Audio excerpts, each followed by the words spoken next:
Direct selling company जुड़ने से पहले क्या क्या देखना चाहिए? उस कंपनी के प्रोडक्ट क्या है, उस कंपनी का मैनेजमेंट कैसा है, एक्सपीरियंस मैनेजमेंट है, अनएक्सपीरियंस मैनेजमेंट है। और जैसे कि आपने एक बीच में क्वेश्चन किया था, बड़े हिंदुस्तान लीवर भी डायरेक्ट सेलिंग में आगे चला गया, नहीं कर पाया काम, क्योंकि यहाँ पर वो लीडरशिप डालनी पड़ती है, स्किल्स डेवलप। ओसवाल ग्रुप ने भी की, बहुत सी बड़ी बड़ी ग्रुप आए हैं, करने की कोशिश की है, लेकिन यहाँ मेहनत बहुत है सर, बहुत ज़्यादा मेहनत है। जो प्रमोटर्स है ना, उनको दिन रात भागना पड़ता है, तब जाके नेटवर्क क्रिएट कर पाते हैं, तब जाके अपना प्रोडक्ट लोगों को एक्सेप्ट करा पाते हैं। तो एक ही चीज़ देखें कि गवर्नमेंट के पूरे रूल्स फॉलो कर रही है, प्रोडक्ट के डेमो कर रही है या नहीं कर रही है, प्रोडक्ट हमारे यूज़ के हैं, नीड के हैं या नहीं है, वर्थेबल है या नहीं है। और जो प्रोडक्ट आप एक बार, चाहे उसका छोटा प्रोडक्ट ले लें, कोई जरूरी नहीं है आप हज़ारों का लें, कोई 100 रुपये का 50 रुपये का प्रोडक्ट ले लें, जो भी कंपनी, क्योंकि यहाँ पर ऐसा कुछ नहीं कि आपको 2000 का लेना है, 5000 का लेना है, आप 50 रुपये साबुन भी ले सकते हो, एक साबुन लेके भी यूज़ कर लें, हाँ यार इसमें दम होगा तब मैं इसके आगे बढ़ूंगा। तो ये तरीका है। 2021 में जो गाइडलाइन आई थी उसमें क्या क्या इंपॉर्टेंट बातें थी आप लोग को लेकर? यही सारी इंपॉर्टेंट बातें थी कि आपके सारे प्रोडक्ट के टीएम्स होने चाहिए, आपका ग्रीवेंस सेल होना चाहिए, आपकी वेबसाइट पे फुल इन्फॉर्मेशन होनी चाहिए, listed black listed direct seller की होनी चाहिए। अगर आपने कोई ब्लैक लिस्ट भी किया है, डायरेक्ट सेलर जो दूसरे काम करता है, ऑथेंटिक प्रैक्टिस करता है, डायरेक्ट सेलर के लिए आपको कहीं जाना है तो पहले अपॉइंटमेंट लेनी है, फिर व्यक्ति को पूरा डेमो देना है। मिस इन्फॉर्मेशन आपको बिल्कुल भी नहीं देनी है, कोई भी मिस इन्फॉर्मेशन वाली बात आपको नहीं करनी है, चाहे वो प्रोडक्ट पे हो। और हर चीज़ आपको ओपन करनी है, हर चीज़ आपकी वेबसाइट पे दिखनी चाहिए। अगर आज मेरी वेबसाइट आप खोलो तो मेरे रेट, मेरे प्राइस, मेरे टीएम, गवर्नमेंट के जितने सर्टिफिकेशन है, चाहे वो आयुष के हों, चाहे एफएसएसआई को, सारे मैं ले रहा हूँ या नहीं ले रहा, तब जाके आप उस कंपनी में कह सकते हो हाँ ये कंपनी पूरी सही है, इस पर मैं काम कर सकता हूँ। बट जैसे बाकी कंपनी का हम प्रोडक्ट यूज़ करते हैं, कोई शिकायत है कंज्यूमर फोरम में जाकर शिकायत कर सकते हैं, डायरेक्ट सेलिंग की शिकायत कैसे होती है? यहाँ भी होती है सर, कंज्यूमर में आप प्रोडक्ट यूज़ कर रहे हो, आपको कोई मिस इन्फॉर्मेशन मिली या प्रोडक्ट को जो किसी ने नहीं, यहाँ भी सेम है, सेम प्रोसेस है sir. Authentic direct selling means सिर्फ एक मॉडल बदला है बेचने का, बाकी सब सेम है सर, ट्रेडिशनल की तरह। सब सर्टिफिकेशन चाहिए, ईच एंड एवरीथिंग आपको चाहिए, सिर्फ मॉडल ऑफ डायरेक्ट सेलिंग किसी का ई कॉमर्स है, किसी का रिटेलर है, और हमारा मैन टू मैन जाके, बस इतना ही है सर, बाकी सब सेम प्रोसेस। तो फिर सारे सवाल आप पर ही क्यों आए? इस ई सेलिंग वाले पर आरोप नहीं लगते, ई कॉमर्स वाले पे आरोप नहीं लगते, वेबसाइट वाले पे नहीं आ रहे, या बाकी जो दुकानों बेचने पे आरोप नहीं आ रहे? सर ई सेलिंग वाला ई कॉमर्स कंपनी, अगर किसी आदमी के 2 प्रमोटर है, 4 प्रमोटर है, 5 प्रमोटर है, तो उनका प्रोडक्ट बिक रहा है, वो पैसे कमा रहे हैं। हमारे यहाँ तो सारे लाखों प्रमोटर हैं। अब लाखों प्रमोटर जब कुछ बेचेंगे तो कुछ बोलेंगे भी, अपनी बताएंगे भी, मैंने गाड़ी ली, मैंने घर लिया।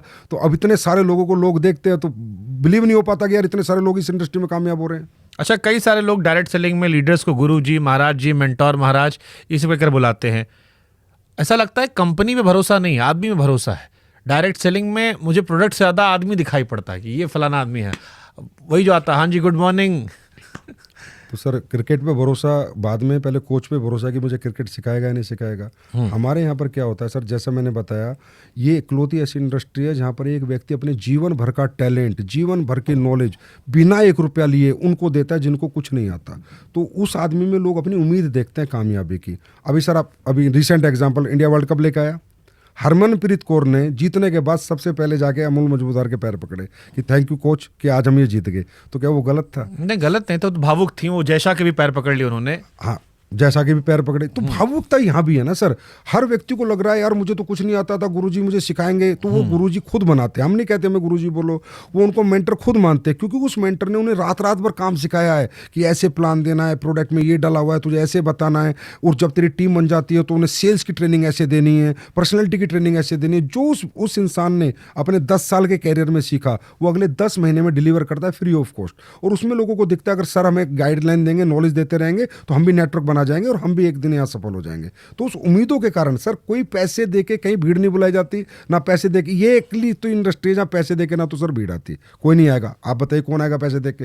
और कोई माला नहीं पहनाता। यही इंडस्ट्री है दिल से लोग करते हैं, इमोशनल इंडस्ट्री सर। यानी कुल मिलाकर आप ये कह रहे हैं कि भरोसे की इंडस्ट्री, जिससे भरोसा आदमी जो है उसी के इर्द गिर्द है। प्रोडक्ट से ज्यादा वो इंसान जो आपको सेल कर रहा है उस पर भरोसा करे, चाहे नीचे वाला हो या ऊपर वाला हो। हाँ जी, प्रोडक्ट एक पार्ट है सर, लेकिन अगर मुझे प्रोडक्ट बेचना ही कोई नहीं सिखाएगा, मैंने नेटवर्क बनाया उसको चलाना ही कोई नहीं सिखाएगा, उसको सेल्स स्किल्स कैसे डेवलप करनी है, उसमें पर्सनैलिटी स्किल्स कैसे, कम्युनिकेशन स्किल्स कोई बताएगा नहीं, तो मैं तो रॉन्ग हूँ ना सर। मैं तो पता नहीं किस, मेरा जो बैकग्राउंड है हो सकता है इंजीनियर का, हो सकता है डॉक्टर का, हो सकता है टीचर का, हो सकता है प्रोफेसर का, हो सकता है मजदूर का भी हो सकता है एक सुपरवाइजर का भी हो सकता है, लेबर का भी हो सकता है। अब मुझे जो व्यक्ति सिखा रहा है, जो मुझे रोज बता रहा है, रात रात भर जाग रहा है मेरे साथ, उस व्यक्ति को रिस्पेक्ट दूंगा। बट सोशल मीडिया के दौर में इसका फ्यूचर क्या देख रहे हो आप? क्योंकि आजकल कोई भी कंपनी का ऐड आता, लोग फेसबुक पर लगा देते हैं, इंस्टाग्राम पर लगा देते हैं, यूट्यूब पर लगा देते हैं।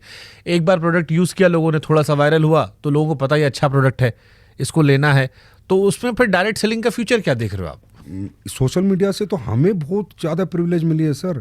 हमारे यहाँ लोग पूछते हैं, प्रोडक्ट के रिजल्ट बताते हैं, खुद आके बताते हैं, कंज्यूमर बताता है। जैसे मैं भी प्रोग्राम पे स्टेज पे लोगों को बुलाता हूँ कि भाई बता, ईमानदारी से बता, और ये भी बता, तेरे से सारी बातें करता हूँ, और कोई भी जाके उन्हें चेक कर ले, कोई भी जाके चेक कर ले कि इसका रियल रिजल्ट है। तो हमें भी बहुत प्रिविलेज मिला है सर। आज सोशल मीडिया में मेरे खुद के 11 लाख फॉलोअर हैं, खुद के मेरे 11 लाख फॉलोअर हैं, पहले कभी नहीं होते थे। सोशल मीडिया से तो हमें प्रिविलेज मिल रहा है सर। दोनों पार्ट होते हैं, नेगेटिव पार्ट है तो एक पॉजिटिव पार्ट भी है। कुछ लोग हमारे नहीं, मैं चैलेंजेस के पॉइंट ऑफ व्यू पे कह रहा हूँ कि जैसे किसी आदमी ने सोशल मीडिया पे प्रोडक्ट बेचा, तो उसके लिए आसान है कि एक बार वायरल हो गया वो, तो फिर उसके प्रोडक्ट अच्छा है तो उसको लोग रिपीट करते रहते हैं, अनलेस एंड अनटिल वो खुद उसको खराब करेगा।